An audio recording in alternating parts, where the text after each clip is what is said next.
Parigi police స్టేషన్లో case నమోదు చేయడం జరిగింది. ఈ కేసులో ఈరోజు అంటే 7/8/2028 మధ్యాహ్నం 1 గంటకు అదే ఏరియాలో నివాసం ఉన్నటువంటి బోయ నాగరాజు అన్న అతన్ని అరెస్ట్ చేయడం జరిగింది. వీరిద్దరి మధ్య పెద్ద కారణాలు ఏమీ లేవు.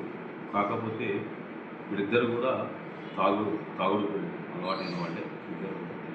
వీళ్ళిద్దరి మధ్య అంతకుముందు 15 రోజుల క్రితం ఈ బోయ సన్నమ్మ అనే ఆమె ఈ నాగరాజుని చులకనగా మాట్లాడిందని, అదేవిధంగా ఆమె ఇతన్ని ఇన్సల్ట్ చేసిందని చెప్పి ఆ కారణంగా అతను మనసులో పెట్టుకొని 2/8/20 రాత్రి ఇద్దరు కూడా తాగిన దీంట్లో ఆమెని అతను కట్టెతో కొట్టడం జరిగింది.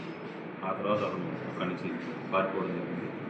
ఈరోజు కొడిగినహల్లి వీఆర్ఓ గారి దగ్గర సదరు నాగరాజు అటెండ్ అయ్యి తను చేసిన నేరం గురించి చెప్పి అతని ద్వారా పోలీస్ స్టేషన్ హాజరు కావడం జరిగింది. అతన్ని ఈరోజు అరెస్ట్ చేసి